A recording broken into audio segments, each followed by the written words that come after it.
Good morning बच्चों।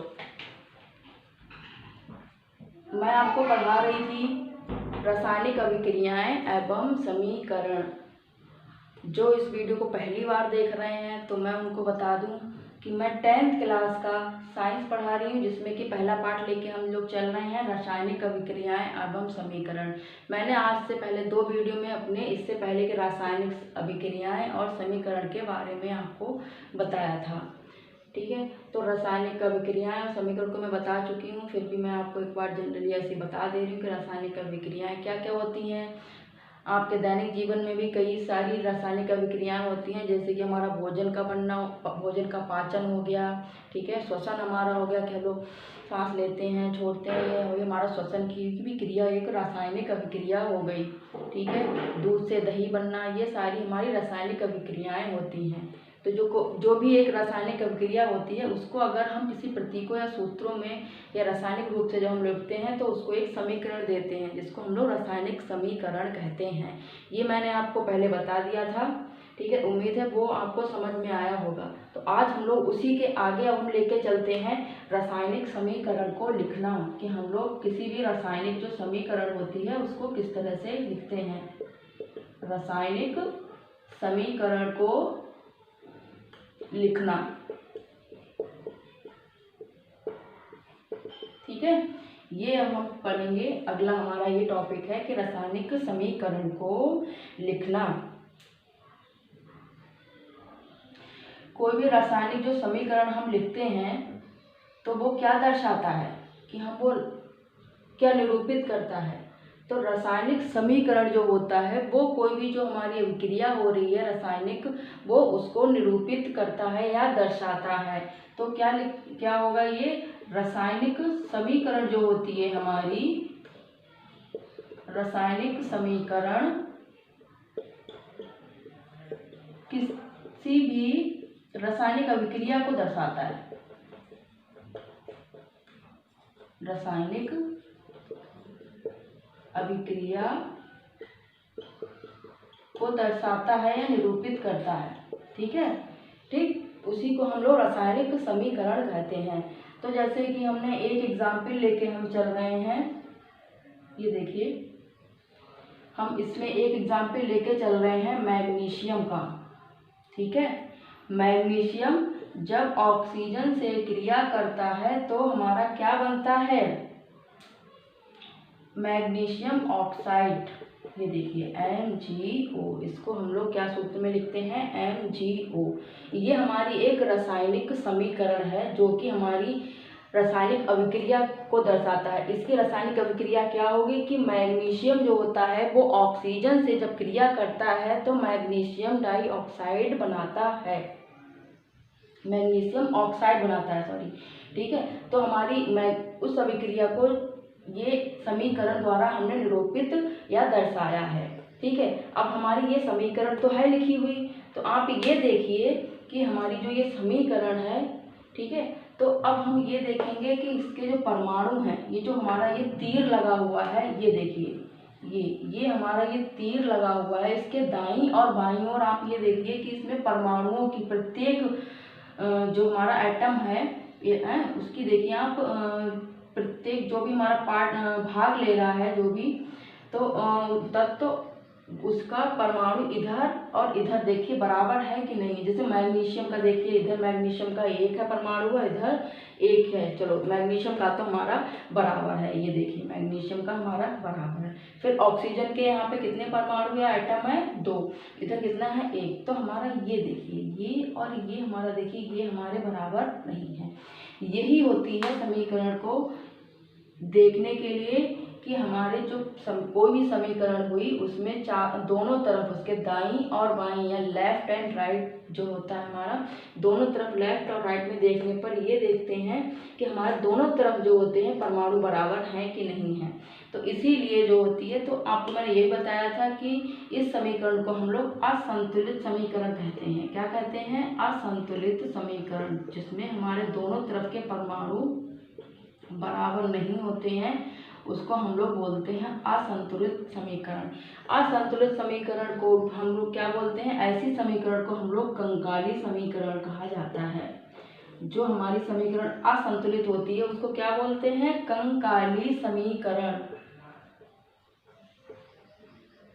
ठीक है, तो इस तरह से तो हम किसी भी रासायनिक समीकरण को लिखते हैं। ठीक है, ये आ गया समझ में। ये देखिए, अब जो है इसके बाद हमारा एक अगला टॉपिक है, तो ये तो आपको समझ में आ गया कि रासायनिक अभिक्रिया कोई भी होती है उसको हम समीकरण द्वारा निरूपित या दर्शाते हैं। ठीक है, और जो रासायनिक समीकरण होती है वो उसी क्रिया को हम सूत्र या प्रतीकों द्वारा हम लोग उसे लिखते हैं। तो रासायनिक समीकरण को लिखना हमने आपको बता दिया है। इसके बाद हमारा टॉपिक आता है रासायनिक नहीं है, ये देखिए, सॉरी, संतुलित रासायनिक समीकरण का महत्व।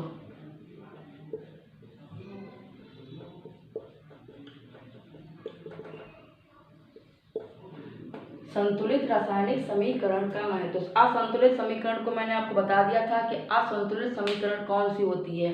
अब हम बताएंगे संतुलित समीकरण। ठीक है, तो उसका महत्व क्या होता है हमारी रासायनिक अभिक्रिया में, कि जो हमारी समीकरण है वो असंतुलित है तब क्या महत्व, असंतुलित है तो वो क्या है, तो वो हम आपको अभी इसमें बताएंगे।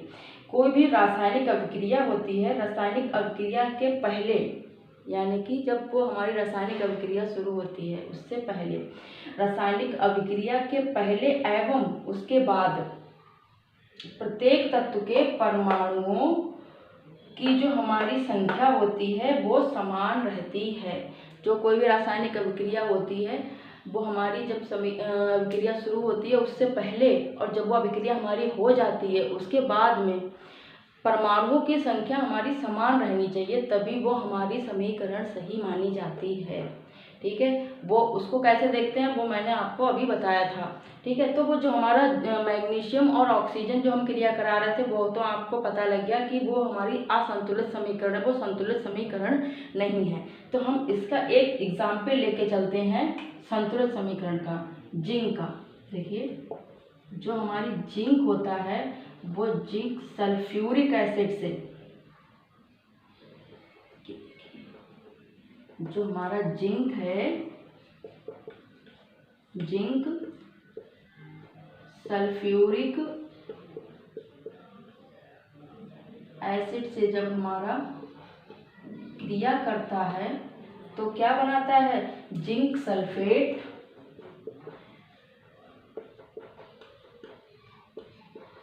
Plus hydrogen. ये तो हमारी एक रासायनिक अभिक्रिया हो गई जो कि हमने शब्दों के थ्रू, मतलब शब्दों के द्वारा हमने ये लिख दी है कि हमारा जिंक जो होता है वो सल्फ्यूरिक एसिड यानी कि सल्फ्यूरिक अम्ल से जब क्रिया करता है तो जिंक सल्फेट बनाता है प्लस क्या बनाता है, हाइड्रोजन बनाता है। ये हमने एक रासायनिक अभिक्रिया कराई। अब हमें इसी रासायनिक अभिक्रिया को जो है वो रासायनिक समीकरण में लिखना है कि हमें इस अभिक्रिया जो हमारी हो रही है जिंक की और सल्फ्यूरिक एसिड की, तो हमारी मिलके क्या बन रहा है, जिंक सल्फेट का फॉर्मेशन कर रहा है प्लस हमारा और क्या बन रहा है, हाइड्रोजन बन रहा है। तो अब हम इसी जो हमारी अभिक्रिया हुई है इसी को हम रासायनिक समीकरण यानी कि रिएक्शन के से हम लोग इसको लिखेंगे इसकी। तो हमारा जिंक का क्या होता है, जिंक को क्या लिखते हैं, Zn प्लस सल्फ्यूरिक एसिड का सूत्र होता है हमारा H2SO4।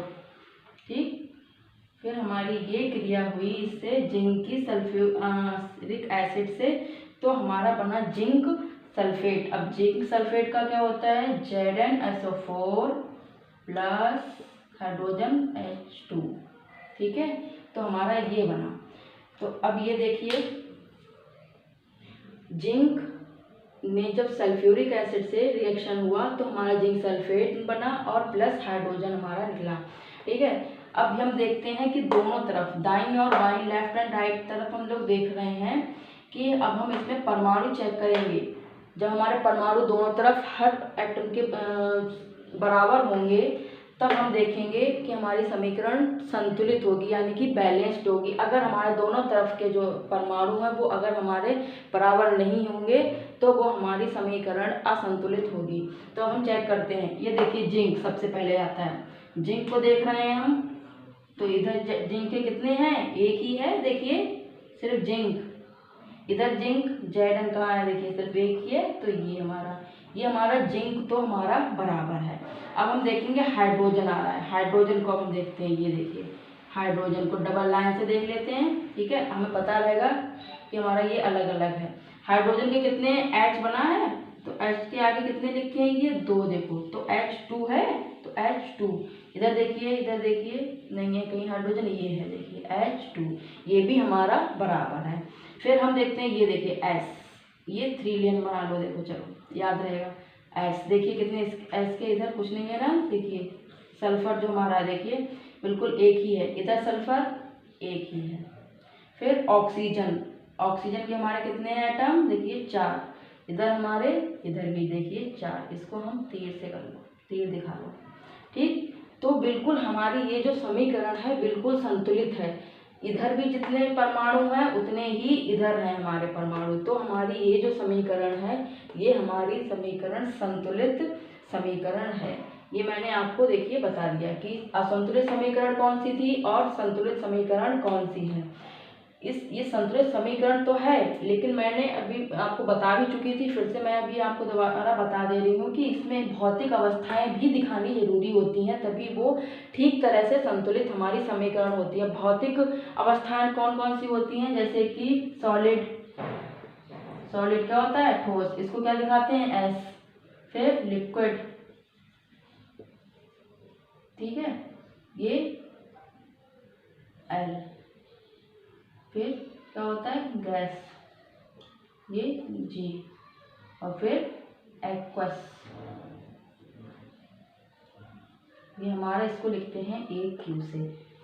इसको भी हमें भौतिक अवस्थाएं भी इसमें दिखानी पड़ती हैं, तभी हमारी वो समीकरण सही रूप से संतुलित मानी जाएगी।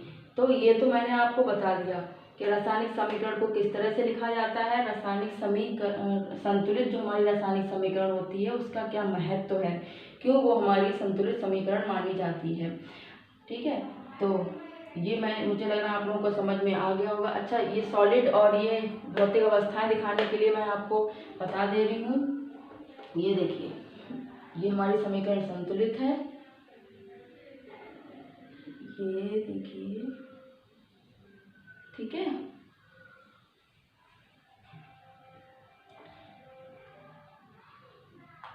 ये देखिए, जैसे कि हमने पहले कौन सा एग्जाम्पल लिया था, मैग्नीशियम का, ऑक्सीजन से क्रिया हुई तो MgO, ये हमारा बना था।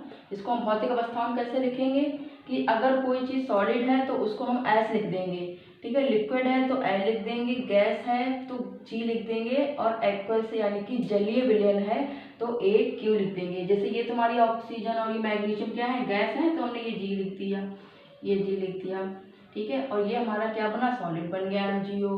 MgO क्या है, मैग्नीशियम ऑक्साइड, ठीक है।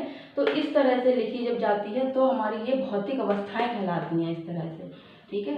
तो आज के लिए हम लोग इतना ही, ठीक है। हमने आपको बता दिया रासायनिक अभिक्रिया क्या होती है, रासायनिक समीकरण क्या होती है, तो रासायनिक समीकरण को कैसे लिखते हैं, और संतुलित रासायनिक समीकरण क्या होती है, असंतुलित रासायनिक समीकरण क्या होती है, ठीक है। तो ये मैंने आपको बता चुकी हूँ। अब हम इसके आगे का टॉपिक अब हम लोग कल पढ़ेंगे, क्योंकि अभी शुरुआत है, तो इसीलिए हम लोग एक एक ही टॉपिक लेकर चल रहे हैं। 2-3 दिन के बाद से जो है, जब हम इसके टॉपिक को और बढ़ा लेंगे, एक की जगह पे हम 2-2 भी टॉपिक शुरू करेंगे, फिर 3 भी करेंगे, ताकि आप लोगों को भी ये अच्छी तरह से समझ में आ जाए। क्योंकि अभी कुछ बच्चे इसको देख रहे हैं, नहीं देख रहे हैं, तो उनका भी ये लॉस नहीं होना चाहिए।